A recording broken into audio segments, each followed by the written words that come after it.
Rico. Good morning, good afternoon, everybody.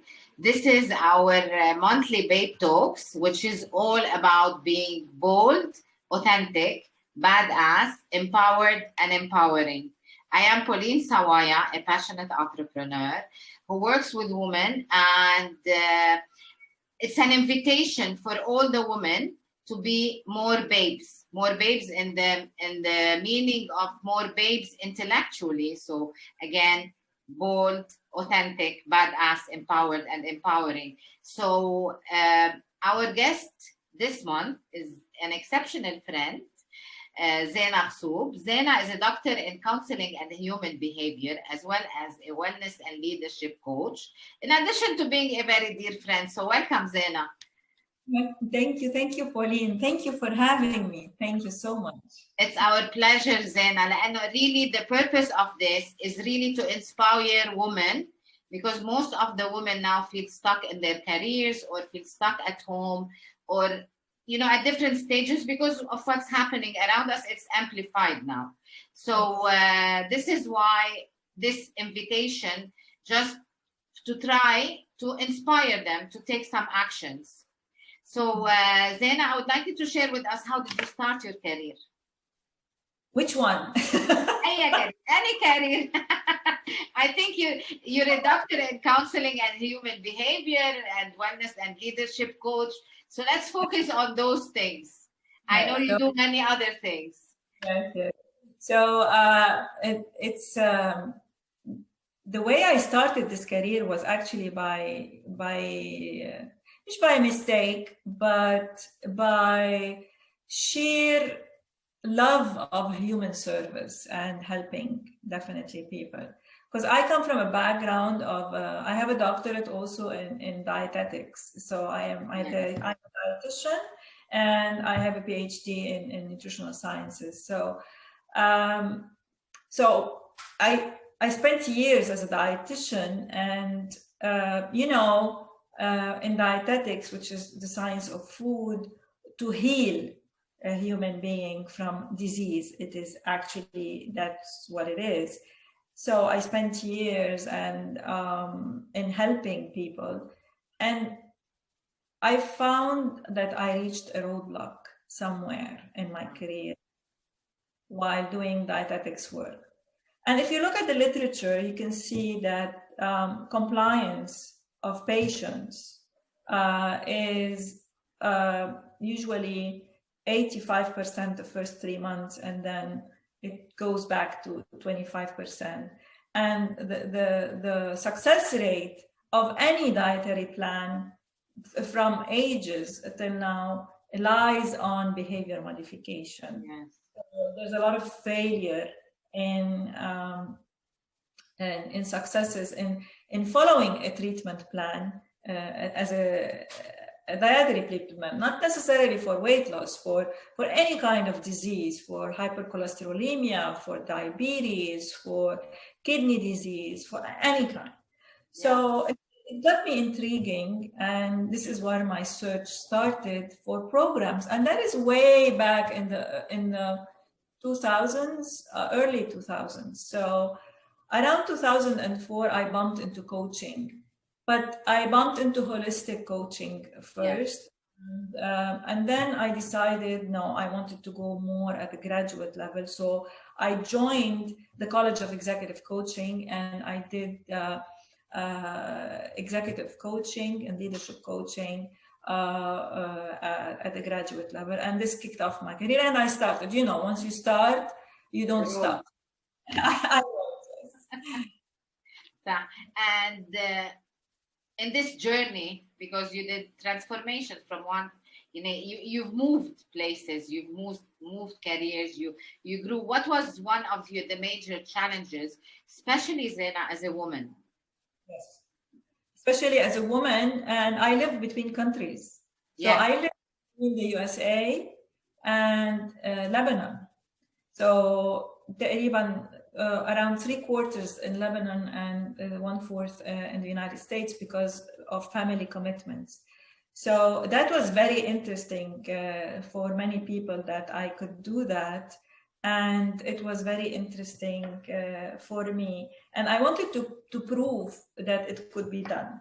Now, I need to tell you, it could be done, but it takes a toll on human beings, for sure. That is, if for everyone that is hearing us, that this takes a toll, and it takes a lot of resilience and a lot of focus and commitment to be able to work in two countries and actually thrive in both countries and do businesses in two countries.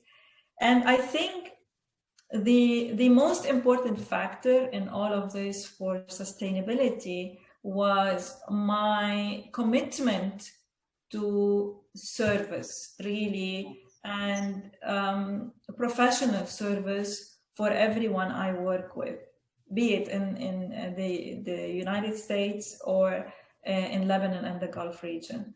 So really, that was my strength. And one of my strengths is learning. So you go back to I love to learn, and I love to give back. And this really helped shape the profession. I went into coaching, and then I went into counseling and human behavior for more depth.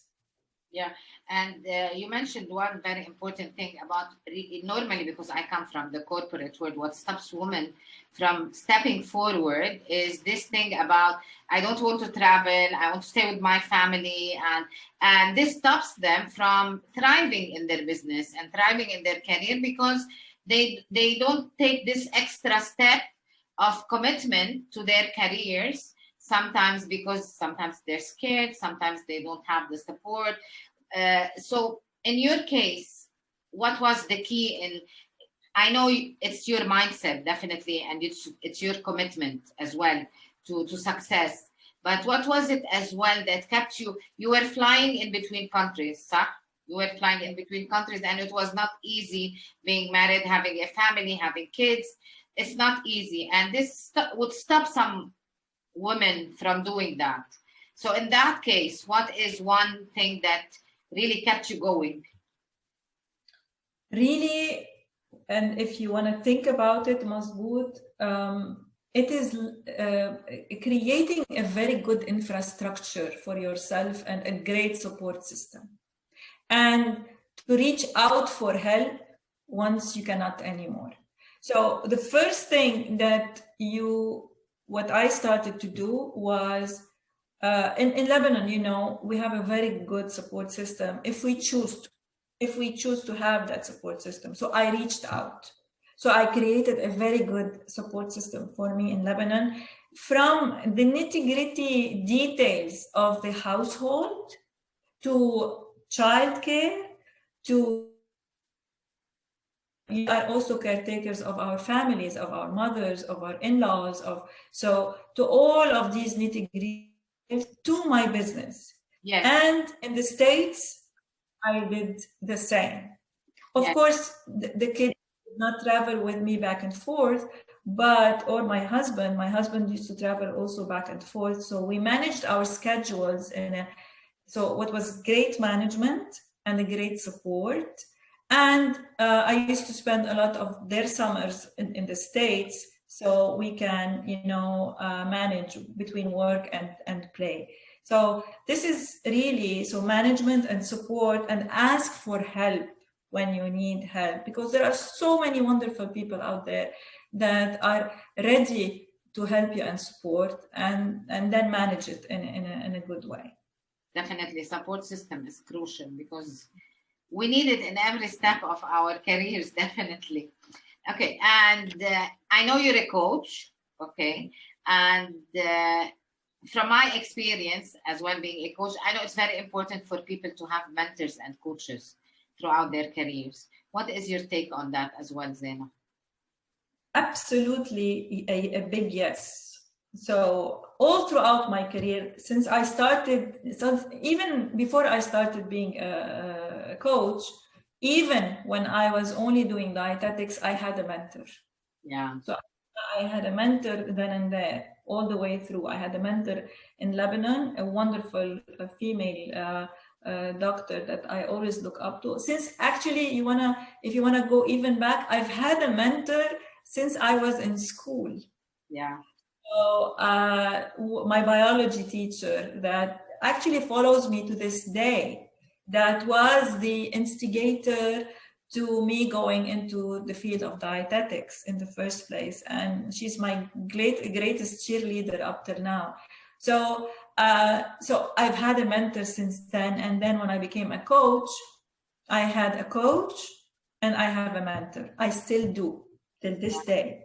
I have both, and I get coached definitely at least 3 to 4 months a year, and whenever I need help, I reach out for sure. So that absolutely, this is it's a given for me, and I think this is one of the secrets of growth for any human being, and Yeah. I believe in it thoroughly, and I actually practice it. Definitely, because even people think that we as coaches have this magic pills or whatever that we keep on injecting ourselves with, which is not true, because every person needs somebody. So we need our mentors, we need our coaches. They are our support. They form part of the support system that you spoke about, Zeina, as well. Yes. Part of the growth, definitely. Nice. Definitely. I know you've done a lot of bold steps in your career. What is one that really was for you a change maker, a bold move that you'd consider, yes, you've done it, Zeina, you've done a bold move here? When I decided, so I was a full timer as a full time professor at a university, where a very prominent university in Lebanon, and I was a full timer, and I created the nutrition program and the internship program in that university. So that was a baby for me, and then I took a decision, a very bold decision, after I became a coach, and I wanted to dive more into the realm of psychology and counseling and human behavior, to go get another PhD, and then I had to choose. So I decided to leave that position. Yes. A full-time secure position that was that could have given me a lot of growth. I could have been a dean by now at this level. So, but for me, I felt caged in a place where I have a lot of things that I needed to do, and I felt stuck, and so I left it, and everyone thought I was crazy, like literally everyone. I know the feeling. Except really my best friend and my husband. So my husband said, go for it, you just follow your heart, and my friend did too, and that was a very big blessing for me.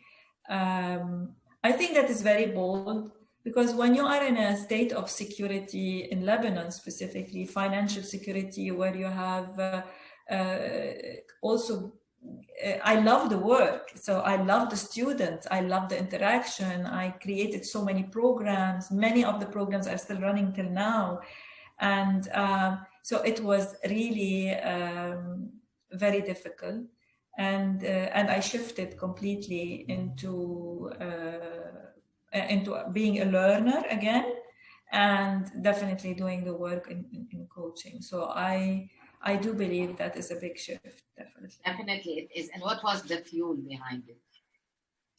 What was the word? Fuel. Is it the passion for it, or? Yes, passion that I have to do a lot more. This is my impact. I felt my impact is being limited. Yeah. And I felt I can do much more. So I followed that purpose, and I was right, definitely. in doing. When we follow our passion and this intuition in us, it doesn't fail us. I don't Yeah, think it fails us. never, Never. never. That's very nice, Zena. Before, because it's a short interview, just as an inspiration. So you know the situation now. So what is one badass, bold, empowering advice or action point that you would give our listeners to inspire them to do more, be more, and have more?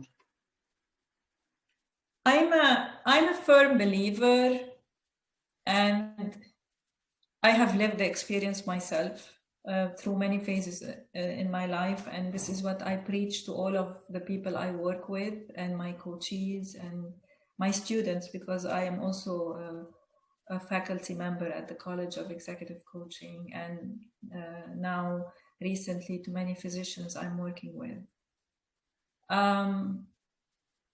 Is a very simple statement, yet a very difficult statement, is actually to love yourself. And really, as simple as it is, and people don't know what this actually means. Yes. They might go with like, what? Do you want me to take a spa? Do you really want me to what? Go buy shop for myself? No, it's not that. It's actually understanding your self-worth, understanding, creating that awareness. And once you are able to do that in any way that you want. So you're asking me for an action step. I'm giving you something that is broad because it is very individualized, and it is very individualized to every single person. Yes. The only thing that I can say is get a good damn coach. Like, seriously. And once you do that, and that coach is mirroring at you, then you will know when to create that awareness and start loving yourself, and you will start diving into that much more. And once you do that, the sky is not the limit, I can tell you. Yes.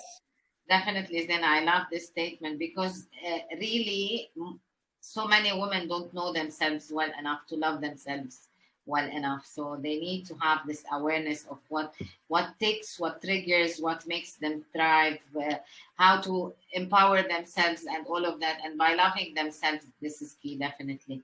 Thank you, Zeina, for the lovely tips and for sharing your story. And thank you, amazing listeners and viewers. We will be hosting another amazing lady like Zeina in our next Babe Talks. It always happens on the second Monday of each month at 8 p.m. on YouTube and Instagram. So until then, I wish you an amazing everyday, Zeina, and thank you for your time. Thank you, Pauline, and thank you for being the wonderful woman you are and empowering people. Thank you so much. Thank you.